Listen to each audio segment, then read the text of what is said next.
เฮาก็ยังสามารถเปิดใจต่อไปได้เนาะโดยเพราะว่าเขาก็ยังบ่ฮู้ว่าเพิ่นเข้ามาหาเฮาในฐานะหยังเนาะถ้าเพิ่นฮักมากเพิ่นเข้ามาเพิ่นก็ต้องบอกฮักเฮาแม่นบ่ถ้าว่าเพิ่นสนใจเฮาสิเอาเป็นสู่เป็นแฟนหรือเป็นผู้แสบผู้สาวเพิ่นก็ต้องบอกเฮาแม่นบ่แหละโดยอันนี้ก็คือว่าทางเพิ่นยังบ่ได้บอกเฮาเนาะ โดยก็ทักทายสบายดีและสวัสดีเด้อ FC ฮักแพงกันเบ่ทุกผู้ทุกคนเนาะบ่ว่าจะเป็นภายในหรือว่าต่างประเทศก็ยินดีต้อนรับเข้าสู่ช่องสามมื้อบ่ายๆอีกแล้วเนาะมาพบพอกับสามมื้อวันนี้กับพี่แหละได้เดินทางมาหาทางนอนหยาดเนาะก็เนื่องว่าทางสามมื้อเองก็บ่ได้ถ่ายคลิปแต่โดนๆเนี่ยเนาะมื้อนี้มีคนมื้อนี้มีโอกาสก็เลยเข้ามาหาทางน้องเพิ่นก็มีทางไอ้หักสามมื้ออยู่ต่างประเทศเพิ่นเลยเนาะอยู่สหรัฐอเมริกาเพิ่นได้ส่งเงินมาให้ทางสามมื้อเป็นสะพานบุญให้ในมื้อนี้เนาะตอนนี้ทางสามมื้อเองก็มาฮอดก่อนทางน้องหยาดเพิ่นอยู่เป็นที่เรียบร้อยแล้วทางสามมื้อเองก็สิได้เข้าไปหาทางน้องเพิ่นก่อนเนาะก่อนอื่นทางสามมื้อเองก็ขอบคุณทางอายเพิ่นเนาะที่ว่าให้สามมื้อความเป็นสะพานบุญในวันนี้ก็ขอให้อายเพิ่นอยู่ดีมีแรงความเจ็บบ่ได้มีใครจะมีเนาะอยากให้เจริญในหน้าที่การงานไปงานสนับสุขภาพเข้มแข็งทางสมัยเองกับโดยพรกับเก่งโมเมนต์ยังดอกไปออกกองแต่โดนแล้วก็ทูสึกสั่นสิ้นได้ทางสมัยเองกับซิว่าอะไรยังหาแสดงคอนโตอีกเข้าไปหาเพิ่นก่อนขอโทษหลายที่ว่าเกิดอากาศเนาะจังแม่นซ่าสิเข้าไปหาน้องก่อนได้เนาะเปิดภาพมากับมาโผล่กับผู้สาวโสด บ่ได้เห็นกันก็ถือว่าเป็นเดือนในโรงหลานเนาะโดยสบายดีเด้อ โดยสบายดีทางน้องน้ำหยาดหลังจากเปิดใจมาเนี่ยมีหนุ่มๆเข้ามาหาอยู่บ่น้องล่ะกะมีอยู่เนาะโดยหนุ่มทางใดหนุ่มไทยนะหนุ่มฝั่งไทยโดยโอ้จักคนมัน3-4 คนนี่แหละปัจจุบันเด็กยังคุยอยู่บ่กะคุยอยู่นะบางมื้อการเฮ็ดงานเดินงานเดินแล้วก็สิบ่ได้คุยเพิ่นเป็นจังได๋เขาบ่เข้าใจว่าเขาบ่มีเวลานะเขาก็กระเสร็จก็มีเวลากระเสร็จบ่มีเวลาก็บ่ได้เสร็จแม่นเพราะว่าทางน้องลาเป็นพนักงานเด้เนาะเฮาสิว่างตลอดมันก็เป็นไปบ่ได้เนาะเลิกงานคือเพิ่นเว้าแหละเลิกงานก็ประมาณ 12:00 น. หา 1:00 น. แม่นบ่พอเลิกงานมาแล้วเพิ่นว่าอีหยังต้องนอนพักผ่อน อยากนอนดิ เนาะต้องอยากนอนพักผ่อนแน่แต่ว่าเงินเดือนหลังจากน้องเขามาเฮ็ดงานนี่ได้เงินเดือนแล้วบ่ยังบ่ได้น่าจะมื้อนี้เลย โอ้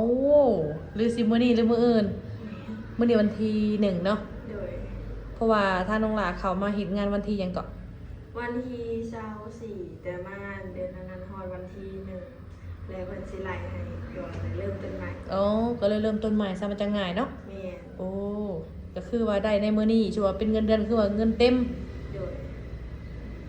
เท่าใดก็น้องหละเดือนหนึงล้านหาถ้าเป็นเงินไทยก็2,500มัน2,500เนาะโดยแม่นหลายแม่นประมาณล้านห้าเพิ่นว่าปาโธสิได้จับเงินได้นี่ จับเงินก็คือมันค่าใช้จ่ายหลายขนาดว่ายังไงค่าใช้จ่ายนี่มีหยังแหน่น้องหลาถ้าได้เงินเดือนมานี่ไปจ่ายหยังแหน่ก็สิเอาให้น้องหั่นน่ะแล้วก็เอาเมื่อให้น้องแน่โอนให้น้องแล้วก็ใช้จ่ายเป็นของตัวเองเลยเก็บไว้แต่บ่ฮู้ว่าสิอยู่บ่เงินมันเงินหลักล้านเนาะแม่นเอาเข้ามาปึ๊บก็ต้องไปได้แม่นบ่ล่ะต้องไปให้น้องเอาแน่ไว้อยู่บ่ว่าให้น้องเท่าใดก็แน่ไว้อยู่เท่าใดให้น้องเนี่ยก็สิประมาณ800,000ให้น้องนี่ได้ครึ่งกันหั่นน่ะโอ้ให้ครึ่งกันเลยโอ้เพิ่นสิไปให้น้องเพิ่นแน่เพราะว่าน้องเพิ่นนี่ก็เป็นคนเพิ่นเข้าโรงเรียนเนาะให้ซื้อบิ๊กซื้อปึ้มซื้อซอหรือว่ากินอยู่อะไรเนาะ สามมวยเนี่ยมึงลดอย่าลดหาย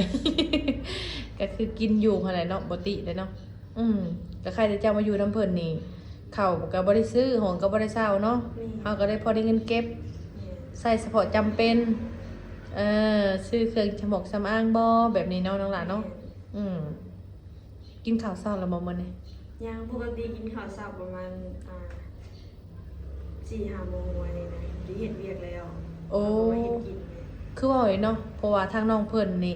สิตื่นในเวลา 12 โมงได้เพราะว่าเฮ็ดเวียกดึกเนาะก็สิตื่นสวยแน่เพิ่นสิได้กินข้าวกินน้ำก็เฮ็ดเวียกเรียบร้อยก็จังกินข้าวแล้วก็เข้างานต่อ โดย อืมกินข้าวมื้อหนึงจักเทื่อ ฮอดบ่สองเทื่อได้บ่สอง 2 สองเทื่อเนาะว่าง่ายๆคือเฮาเคยอยู่เฮาพออยู่หรือว่าเฮาเคยแบบชินในการแบบนี้แล้วมันก็โอเคแม่นบ่อืมโดยแล้วอยู่ในนี่โอเคแม่นบ่น้องล่ะ นี่โอเค ก็ถือว่าม่วนเนาะ โดย อืมหนึ่งมาเฮาอยู่แถวบ้านเฮาไปไสเฮาก็ได้ไปแม่นบ่ นี่ทางเมื่อบ้านยามใดก็เมื่ออะไร แม่นเฮาใกล้น้องเฮาอีกเนาะ นี่ เออแต่ว่าทางเอ่ยมาในมื้อนี้ก็บ่มีหยังหลายน้องล่ะเอ้ยมีทางผู้ใหญ่ใจดี เอาง่ายๆซะเนาะทางเพิ่นก็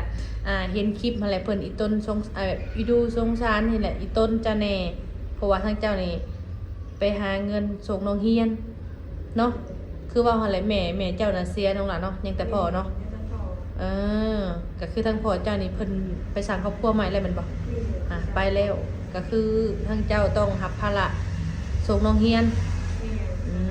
แต่ทางเพิ่นก็เลยว่าโอ้ยมาเห็นทางน้องน้ำหยาดก็เลยว่าคิดสงสารหั้นนะก็เลยเข้ามาช่วยเหลือกะบ่หลายดอกน้องล่ะก็พอสมควรเนาะเพราะว่าทางเพิ่นก็เพราะว่าเพิ่นให้แบบว่าให้ซื้อบิ๊กซื้อปึ้มซื้อซอหั่นแหละแล้วแต่เจ้าดอกเนาะเพิ่นให้เนาะจากผู้ใหญ่อยู่สหรัฐอเมริกาพุ่นน้องล่ะทางอ้ายหักของเสมย เพิ่นก็เลยฝากให้ทั้งเสมอเป็นสะพานบุญให้ในเด้อเพิ่นว่าป้าโตเบิ่งก่อนไปเสมอกันนับเบิ่งก่อนว่ามีอยู่เท่าใด บ่แม่นซื้อกินเบิดแล้วบ่จักเนาะข่อยนี่เนาะเบิ่งนับก่อนยังบ่เบิดเว้ยก็เดี๋ยวว่าซื้อกินเบิดเลยเนาะเป็นจำนวนเงินอยู่ 700,000 กีบน้องล่ะเพิ่นให้เจ้าหรือว่าเจ้าอยากไปซื้อกระแป้งน้ำแดงหรือว่าไปซื้ออยู่ซื้อกินเจ้าอะไรเมื่อให้น้องให้นุ่งก็แล้วแต่เจ้าเนาะเพราะว่าเพิ่นให้เพิ่นช่วยเหลือเจ้ามานั่งล่ะ รายการขอบใจ โดย รายการขอบใจท่านผู้ใหญ่ใจดีเด้อที่ว่าเอ็นดูนะ เอ็นดูทั้งน้องน้ำหยาดเนาะ เด้อ เพิ่นได้หยิบยื่นส่งแบบว่าเขามาเนาะช่วยเหลือเขามาเพราะว่าเพิ่นเห็นว่าทางน้องนี่ก็เป็นแบบว่าเป็นสาวพนักงานเลยเนาะหาเช้ากินค่ำ เนียน มึงเถื่อกับบ่มีอดกินมันเลย กินหาได้ตอนนี้กินตอนเที่ยงก็ไม่จัง นี่ เพิ่นช่วยเพิ่นอีต้นนั่นแหละเพิ่นบ่ได้คิดหยังหลายดอกเพิ่นบ่ได้แบบว่าอีหยังแบบว่าฮักเป็นชู้เป็นสาวบ่เพิ่นช่วยเหลือย้อนแบบว่าอีต้นซื่อๆแต่ทางอ้ายเพิ่นเนี่ยคือเสียงบ่ได้ทักหาเจ้าดอก อ๋อเด้อ ทางน้องก็คือสิบ่ฮู้ดอกว่าเป็นไผมันบ่ นี่ บ่ฮู้ว่าเป็นไผว่ามาแต่ทางใดเนาะคิดอยู่บ่ว่าสิได้นี่ ก็บ่ได้คิดเลย บ่ได้คิดเลย โดย ว่าสิ ก็บ่ได้คิดว่าสิมามื้อนี้หั่นนะ บ่ได้คิดเลยว่าสิเข้ามาหา เนี่ย เคยได้อยู่บ่เงินแบบนี้น้องล่ะ แบบนี้บ่ แม่นเงินแบบเอามาให้แบบนี้ บ่มีเลย บ่มี นี่ เป็นครั้งแรก ครั้งแรกเลยที่ได้ ที่ได้เนาะดีใจบ่ ก็ดีใจ ก็ดีใจเนาะ เอ คนเฮาก็ถือว่าดีใจเพราะเฮาก็บ่ฮู้จักกับเพิ่นเนาะแต่เพิ่นก็ใจดีได้เพราะเพิ่นยังเอามาให้เฮาเนาะบ่ฮู้ว่าเพิ่นอยู่ไสแบบนี้แต่เพิ่นก็มาเห็นคลิปแบบนี้นะอุ้ยเพิ่นว่าสงสารดีเนาะทางน้องเพิ่นก็ขยันเจ้าอยู่จักปีก็ต้องล่ะ เศร้าปีนี้ 20ปีนี้เนาะ โดย เพราะว่าวันเกิดเจ้าเดือนใดก่อนเจ้าว่า20ปีนี่ เดือนเปด เดือน8แม่นบ่ก็เลย20ปีแล้ว แต่ยังบ่เต็ม ก็ยังบ่เต็มเลย โอเคก็เริ่มว่าอายุเพิ่นก็20ปีแล้ว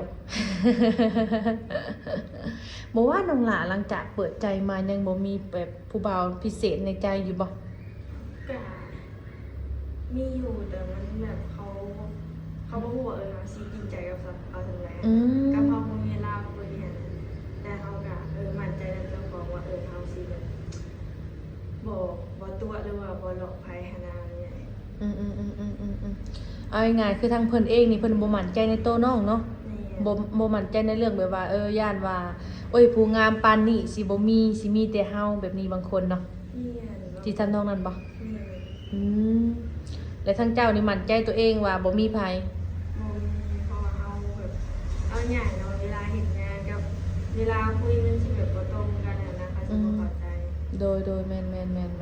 เว้ยนี่คือทั้งน้องเลยซะมีใจให้เพิ่นนี่อายุจักปีก็หนุ่มคนนั้นน่ะ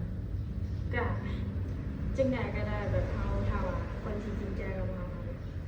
เขาได้ก็ได้เนาะแต่ว่าทั้งน้องร่วมกับเพิ่นชั่วโมงนี้นะคน3-4คนเนี่ยมีคนพิเศษในใจอยู่บ่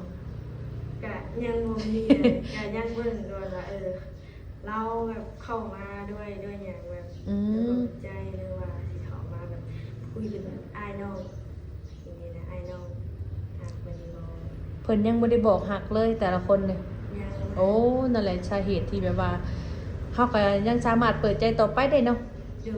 เพราะว่าเฮาก็ยังบ่ฮู้ว่าเพิ่นเข้ามาหาเฮาในฐานะหยังเนาะถ้าเพิ่นฮักมากเพิ่นเข้ามาเพิ่นก็ต้องบอกฮักเฮาแม่นบ่ถ้าว่าเพิ่นสนใจเฮาสิเอาเป็นสู่เป็นแฟนหรือเป็นผู้แสบผู้สาวเพิ่นก็ต้องบอกเฮาแม่นบ่แหละ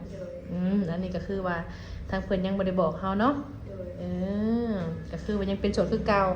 เฟซไลน์ก็พร้อมแจกคือเก่าเนาะ ทางเอื้อยก็สิได้เอาเฟซไปแจกหนุ่มๆคือเก่าหั่นแหละบางคนเพิ่นก็ยันโอ้ยน้องน้ำหยาดอาจสิมีสู่มีแฟนแล้วบ่แบบนี้หันนะแต่ว่ามีหนุ่มเมืองนอกสมมุติว่ามีหนุ่มเมืองนอกนั่นล่ะเพิ่นอายุ50ปลายนี่สามารถโอ้ลมได้บ่ ได้ปะ ทางน้องแบบร่วมได้เบิดแบบบอดี้แบบ